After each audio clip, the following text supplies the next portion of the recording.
रोज रोज त्याच भाज्या खाऊन कंटाळा आला असेल तर अशा प्रकारे मस्त हिरवीगार कांद्याची पात करा. तीही गावरान पद्धतीने. अगदी झणझणीत अशी बनते, बनवायला सोपी, खायला तर अगदी अप्रतिम चवीची लागते.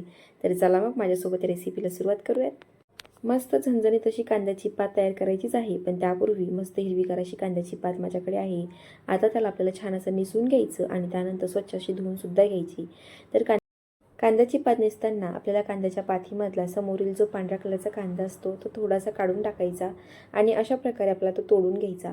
आता कांद्याची पात निवडताना त्यामधील जर पिवळसर कशी पात असेल किंवा पाण्याने खूप जास्त ओलसर अशी पात असेल तर ती पूर्ण काढून टाकायची आणि अशा प्रकारे स्वच्छ अशी आपल्याला कांद्याची पात इथं निसून घ्यायची. पातीचा कांदा किंवा कांद्याची पात वापरत असताना आपल्याला पूर्ण ही पात इथं वापरायची आहे, पण त्यापूर्वी आपण अशा प्रकारे त्याला दोन्ही याच्यामध्ये आपण त्याला डिवाईड करून घेतलं आहे. आणि आता आपल्याला जो पांढरा कांदा जो आहे ना, तर अशा प्रकारे त्याला समोरून जी मुळं आहे ती कट करून घ्यायची आणि ही दोन्हीसुद्धा वेगवेगळं धुवून घ्यायचं आणि त्यानंतर आपण इथे वापरणार आहोत. तर आता आपण बघणार आहोत कांद्याच्या पातीला कशी फोडणी घालायची आहे इथे. तर सुरुवातीला कढईमध्ये आपण तेल घेणार आहोत. तेल मस्त तापलं गेलं की त्यामध्ये मोहरी घालायची. मोहरी तडतड करायला लागली की त्यामध्ये जिरे घालायचे. आता जिरेसुद्धा छान असे फुलले गेलेले आहेत. त्यानंतर आपण मस्त असा गावरान लसूण घ्यायचा, तो कट करून यामध्ये घालायचा. भरपूर असा लसूण कांद्याच्या पातीला घातला ना तर अगदी छान अशी चव लागते आणि शक्यतो लसूण हा कट करून घालायचा. कांद्याच्या पातीमध्ये कट केलेला लसूणच छान लागतो. त्यामुळे आता हा लसूण आपण छान खरपूस होईपर्यंत तळू देणार आहोत व त्यानंतर आपण यामध्ये कांदा घालणार आहोत. तर कांद्याच्या पातीला सुरुवातीला जे छोटे छोटे कांदे लागलेले आहेत ना, तेच कांदे मी वेगळे छान असे कट करून घेतले आणि ते कांदे सुरुवातीला यामध्ये घालून घेतलेत. तर बघा, पूर्णपणे आपण इथं कांद्याची पात वापरत आहोत आणि अशा प्रकारे त्याला फोडणी घालायची, म्हणजे ही कांद्याची पात अगदी छान चविष्ट अशी बनते. तर आता या सुरुवातीला आपण यामध्ये ते कांदे घातलेले आहेत, तर याला छान खरपूस तळून घ्यायचं. जसं आपण कांदा छान खरपूस तळतो ना, त्याच प्रकारे हा कांदासुद्धा मस्त तळून घ्यायचा. आता बघा, मस्त बऱ्यापैकी तळलं गेलेलं आहे. आता यामध्ये आपण चवीनुसार मीठ घालणार आहोत. चवीप्रमाणे हळद पावडरसुद्धा घालायची आणि आता इथे बारीक तिखटाच्या ऐवजी आपण जाडसं तिखट वापरणार आहोत. तर आमच्याकडे त्याला भुकटा असं म्हणतो आणि त्याला आपण चिली फ्लेक्स असंही म्हणू शकतो. तर बघा, 1 चमचाभर मी भरपूर असं जाडं तिखट यामध्ये घातले. छान झणझणीत अशी पात इथं तयार करायची.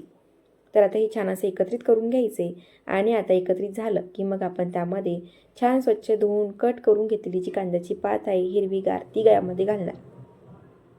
तर बघा, अगदी अप्रतिम चवीचा आपल्याला हा कांदा इथं बनवायचा आहे आणि अशा प्रकारे जर फोडणी घातली ना तर आहा काय मस्त लागेल ना. अगदी छान अशी भाजी लागते. तर ही पात यामध्ये घातल्यानंतर मस्तपैकी एकदम परतून घ्यायची. परतून घेतल्यामुळे ना ह्या कांद्याच्या पातीला छान चव लागते. त्याचबरोबर ही थोडीशी शिजल्यासुद्धा जाते. पात या फोडणीमध्ये छान अशी एकत्रित करून घेतली की त्यामध्ये आपण भिजवलेली मुगाची डाळ यामध्ये घालणार. तर आता मुगाची डाळ आपल्याला कमीत कमी 10 मिनिट एवढीच भिजू द्यायची. 10 मिनिट भिजू दिली ना की शिजायला पटकन शिजते. त्यामुळे इथे भिजवलेली मूग डाळ मी यामध्ये घालते आणि छान आता ही एकत्रित करून घेते. तर ही डाळ कांद्याच्या पातीमध्ये छान अशी एकत्रित केली की त्यामध्ये आपण अगदी डाळीला शिजायपुरतं एवढंच पाणी घालायचं.